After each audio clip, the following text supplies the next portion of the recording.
പാറ്റകളി അടുത്ത കാലത്തൊന്നും എന്തായാലും ഒരു പൊളിറ്റിക്കൽ പാർട്ടിയായിട്ട് മാറാൻ സാധ്യത കാണുന്നില്ല. ഒരു പക്ഷേ ആം ആദ്മി പാർട്ടിയും പാറ്റകളും കൂടെ ലയിച്ചിട്ട് ഒരു പൊളിറ്റിക്കൽ പാർട്ടിയായിട്ട് മാറിക്കൂടാ എന്നുമില്ല. പാറ്റകളുടെ പ്രതികരണങ്ങൾ കാണുമ്പോൾ ഒരു സമ്മർദ്ദ തന്ത്രം അല്ലെങ്കിൽ ഒരു സമ്മർദ്ദ ഗ്രൂപ്പായിട്ട് നിൽക്കാനായിരിക്കും അവർ ചിലപ്പോൾ ശ്രമിക്കുന്നത്. ഒരുപക്ഷെ ആം ആദ്മിക്ക് വേണ്ടിയിട്ട് വഴി ഒരുക്കി കൊടുക്കുക എന്നതായിരിക്കാം പാറ്റകളുടെ പ്രധാന ലക്ഷ്യമെന്നാണ് എനിക്ക് തോന്നുന്നത്. CJPയുടെ നേതാക്കളുടെ കൂട്ടത്തിൽ അരവിന്ദ് കെജ്രിവാളിന്റെ കൂടെ പ്രവർത്തിച്ച നിരവധി പേരെ നമുക്ക് കാണാൻ കഴിയും. ഒരുപക്ഷെ ആം ആദ്മി പാർട്ടിയുടെ ഒരു ബി ടീമായിട്ടായിരിക്കാം പാറ്റകൾ മുന്നോട്ട് പോകാം. കഴിഞ്ഞ ദിവസങ്ങളിലൊക്കെ അവരുടെ പ്രതികരണങ്ങളൊക്കെ വന്നു. ശരിക്കും എന്തൊരു ഇരട്ടത്താപ്പാണ് ഇവരെന്ന് ആലോചിച്ച് നോക്കണം. ഇവരുടെ വിദ്യാർത്ഥികൾക്ക് വേണ്ടിയിട്ടുള്ള കണ്ണീരൊഴുക്കൽ യഥാർത്ഥത്തിൽ മോദി സർക്കാരിനെതിരായിട്ടുള്ള ഒരു നീക്കം മാത്രമായിരുന്നു എന്ന് നമുക്ക് വ്യക്തമാവുകയാണ്. ജാർഖണ്ഡിലെ വിദ്യാർത്ഥികൾക്ക് വേണ്ടിയിട്ട് യാതൊന്നും ചെയ്യാൻ കഴിയാത്ത പാറ്റകൾ എന്തിനു വേണ്ടി വന്നു എന്നൊക്കെ നമുക്ക് വ്യക്തമാവുകയാണ്. പാറ്റകളുടെ കൂട്ടത്തിൽ ഏതോ ഒരു പാറ്റ നേപ്പാൾ വംശജനാണ് എന്ന തരത്തിലൊക്കെ നോർത്ത് ഇന്ത്യയിൽ വലിയ പ്രചാരണങ്ങൾ നടക്കുന്നുണ്ട്. തൽക്കാലം അതിനകത്ത് ഞാൻ കൂടുതൽ കമന്റ്സ് പറയുന്നില്ല. എന്തായാലും നമുക്ക് ഒരു കാര്യം വ്യക്തമാണ്. വിദേശത്തിരിക്കുന്ന ജർമ്മനിയിലുള്ള നമ്മുടെ ധ്രുവ് റാഠി എന്ന് പറയുന്ന പുള്ളി അടക്കമുള്ള ഒരു കൂട്ടം ഇന്ത്യ വിരുദ്ധരായിട്ടുള്ള ആളുകൾ ചേർന്നുകൊണ്ട് രാജ്യത്തെ യുവാക്കളെ ഇളക്കിമറിച്ച് ഒരു കലാപം ഉണ്ടാക്കി ഭരണകൂടത്തെ അട്ടിമറിക്കാൻ ഒരു ശ്രമം നടത്തിയോ എന്ന് നമുക്ക് സംശയിക്കേണ്ടതായിട്ട് വരും. കാരണം ഇതിൽ സൗരവ് എന്ന് പറയുന്ന പയ്യൻ, ഇപ്പോഴും ഞാൻ അദ്ദേഹത്തിന്റെ വീഡിയോ എനിക്ക് നല്ല ഓർമ്മയുണ്ട്. മാധ്യമങ്ങളെയൊക്കെ ഭീഷണിപ്പെടുത്തിക്കൊണ്ട് പറഞ്ഞത് നമ്മൾ പല വീഡിയോകളിൽ അത് ഡിസ്കസ് ചെയ്തതാണ്. അതായത് ഇതോടെ മോഡി തീർന്നു, പിന്നെ നിങ്ങളെ ഓരോരുത്തരെയുമാണ് എന്ന് വെച്ചാൽ ഈ ഒരു എക്സാക്റ്റ് ആ ഒരു ബംഗ്ലാദേശ് മോഡൽ അത് തന്നെയായിരുന്നു ഇവരുടെയൊക്കെ മനസ്സിലെന്ന് തോന്നിപ്പിക്കുന്ന തരത്തിലുള്ള ചില പ്രതികരണങ്ങൾ മാധ്യമങ്ങളോടുള്ള ഭീഷണിയിലടക്കം നമുക്ക് കാണാൻ കഴിയും. എന്നെ ഏറെ അതിശയിപ്പിച്ച കാര്യം, ഒരു പ്രമുഖ മാധ്യമ പ്രവർത്തകൻ ഈ പാറ്റ പ്രക്ഷോഭം ഏറെക്കുറെ വിജയിച്ച സമയത്ത് അദ്ദേഹം പറഞ്ഞൊരു ഡയലോഗാണ്. ഞാൻ 2014 മുതൽ ഭയങ്കരമായിട്ടൊരു പൊളിറ്റിക്കൽ ഡിപ്രഷൻ അടിച്ചിരിക്കുകയായിരുന്നു. 2014 മുതൽ 26 വരെയുള്ള ഒരു കാലഘട്ടം, 12 വർഷം പൊളിറ്റിക്കൽ ഡിപ്രഷൻ അടിച്ചിരിക്കുകയാണ്. കാരണം ഭരണകൂടത്തിനെതിരെ ഒന്നും ചെയ്യാനായിട്ട് പ്രതിപക്ഷത്തിന് പോലും കഴിയുന്നില്ല.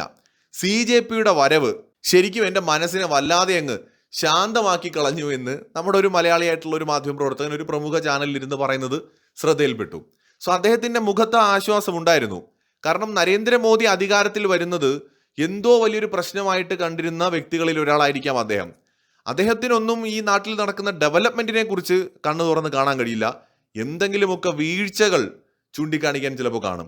നരേന്ദ്രമോദി ഭരണകൂടത്തിനെ വിമർശിക്കാൻ, എതിർക്കാൻ ഒരുപക്ഷെ ചികഞ്ഞു നോക്കിയാൽ ഒരുപാട് കാരണങ്ങൾ പലർക്കും കിട്ടിയേക്കാം. എന്നാൽ മോദി ഭരണകൂടത്തെ പിന്തുണയ്ക്കാൻ അതിൻ്റെ 100 മടങ്ങ് കാരണങ്ങളുണ്ട് എന്നതാണ്.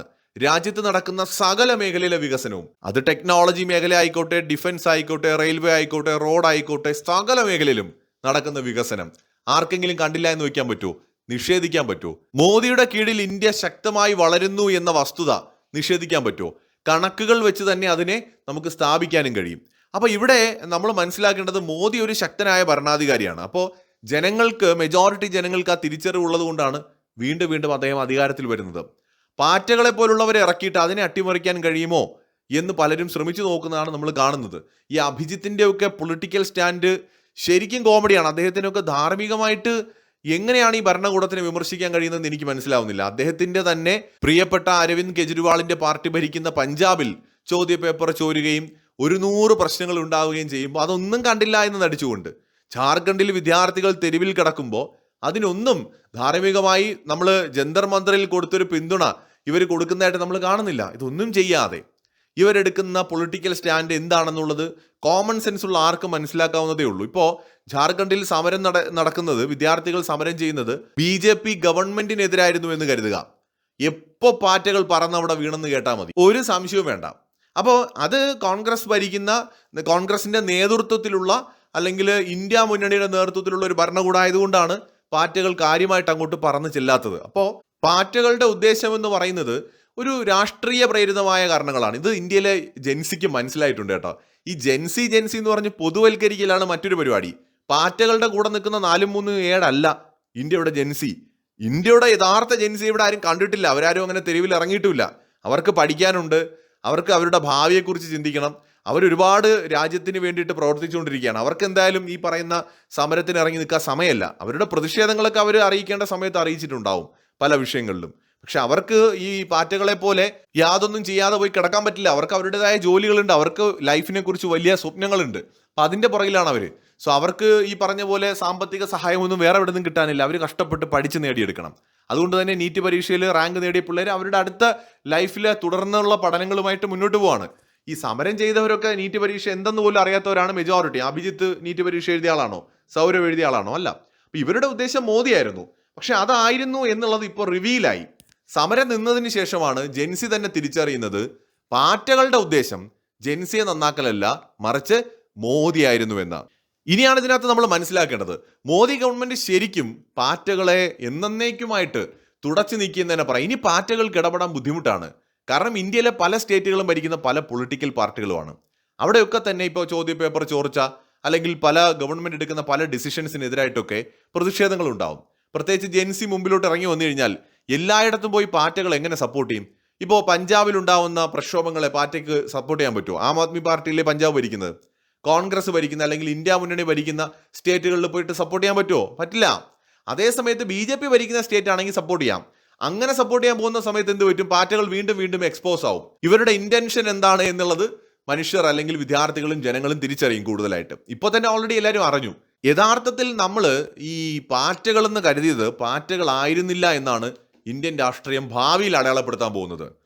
അവരെ പാറ്റകളായിട്ടാണ് അടയാളപ്പെടുത്തിയത്. അതായത് എവിടെ നിന്നാണെങ്കിലും എണീറ്റ് വരും, ഒരിക്കലും ഞങ്ങളെ ഇല്ലാതാക്കാൻ പറ്റില്ല, അങ്ങനെയുള്ള രീതിയിലാണ് അവരെക്കുറിച്ച് അവർ പറഞ്ഞത്. യഥാർത്ഥത്തിൽ നമ്മുടെ നാട്ടിലൊക്കെ ഈ മഴക്കാലത്ത് നിങ്ങളുടെയൊക്കെ വീട്ടിൽ വരും, തെക്കോട്ടൊക്കെ കേരളത്തിന്റെ തെക്കൻ ജില്ലകളിലൊക്കെ ഈയലുകൾ എന്ന് പറയും. ഈയലുകൾ എന്ന് പറയുന്നത് ശരിക്കും ഈ ചിതലുകളുടെ ചിറകുള്ള ഒരു പ്രജനന ഘട്ടത്തിലുള്ള രൂപമാണ്.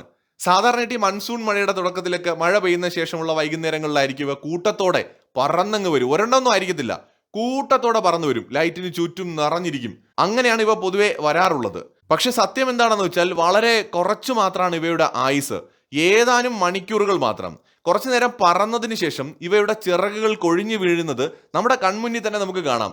അതിനുശേഷം ഇവ നിലത്ത് വീഴുകയാണ് ചെയ്യുക. നിലത്ത് വീണ് കുറച്ച് സമയം കഴിയുമ്പോൾ ഇവ ചത്തുപോവുകയും ചെയ്യും. ഏതാണ്ട് അതുപോലെയാണ് ഇന്ത്യൻ രാഷ്ട്രീയത്തിൽ പാറ്റകൾ എന്ന് വിളിച്ച CJP പ്രൊട്ടസ്റ്റ് അടയാളപ്പെടുത്താൻ പോകുന്നത്. ശരിക്കും അവർ പാറ്റകളായിരുന്നില്ല. പാറ്റകളാണെങ്കിൽ കുറെ കൂടെയൊക്കെ സർവൈവ് ചെയ്തേനെ. ഇവർക്ക് അങ്ങനെ ഒരു ഭാവി കാണുന്നില്ല. കാരണം ഏത് യുവാക്കൾ കൂടെ നിൽക്കുമെന്ന് പ്രതീക്ഷിച്ചാണോ ഇവർ വന്നത്, ആ യുവാക്കൾ തന്നെ ഇവരുടെ യാഥാർത്ഥ്യം തിരിച്ചറിഞ്ഞു. ശരിക്കും അതുകൊണ്ട് പാറ്റകൾ എന്ന് പറഞ്ഞ് പറന്നു വന്നത് ഈയലുകളായിരുന്നു എന്ന് നമ്മൾ മനസ്സിലാക്കേണ്ടതാണ്. അഭിജിത്തിനും സൗരവിനുമൊന്നും ഇനി ഇന്ത്യൻ രാഷ്ട്രീയത്തിൽ കാര്യമായ ഒരു പ്രസക്തി ഉണ്ടെന്ന് ഞാൻ കരുതുന്നില്ല. ശരിക്കും ഈ CJP ഉപയോഗിച്ചുകൊണ്ട് BJP ഒന്ന് കുലുക്കാമെന്നും കഴിയുമെങ്കിൽ ഒരു അട്ടിമറി നടത്താമെന്നുമൊക്കെ പലരും സ്വപ്നം കണ്ടിരുന്നിരിക്കാം. അവരുടെ സ്വപ്നങ്ങൾക്ക് കൂടി കനത്ത പ്രഹരമേറ്റിരിക്കുകയാണ്. ശരിക്കും ധർമ്മേന്ദ്ര പ്രധാന്റെ രാജി ഇവരുടെ സ്ക്രിപ്റ്റിൽ ഇല്ലായിരുന്നു. അതിനെയാണ് സർപ്രൈസ് എന്ന് പറയുന്നത്. ഇവർ വിചാരിച്ചത് ധർമ്മേന്ദ്ര പ്രധാൻ രാജി വയ്ക്കില്ല എന്നാണ്. പക്ഷേ എല്ലാവരെയും ഞെട്ടിച്ചുകൊണ്ട് ധർമ്മേന്ദ്ര പ്രധാൻ രാജി വെച്ചതോടെയാണ് ഈ ഒരു ഈയലുകളുടെ ചിറകുകൾ ഒടിഞ്ഞതും അത് തറയിൽ വീഴുന്നതും. ഇപ്പോൾ അത് ചത്തുപോയി എന്ന് പറയേണ്ടി വരും. മറ്റൊരു വീഡിയോയുമായി വീണ്ടും കാണാം.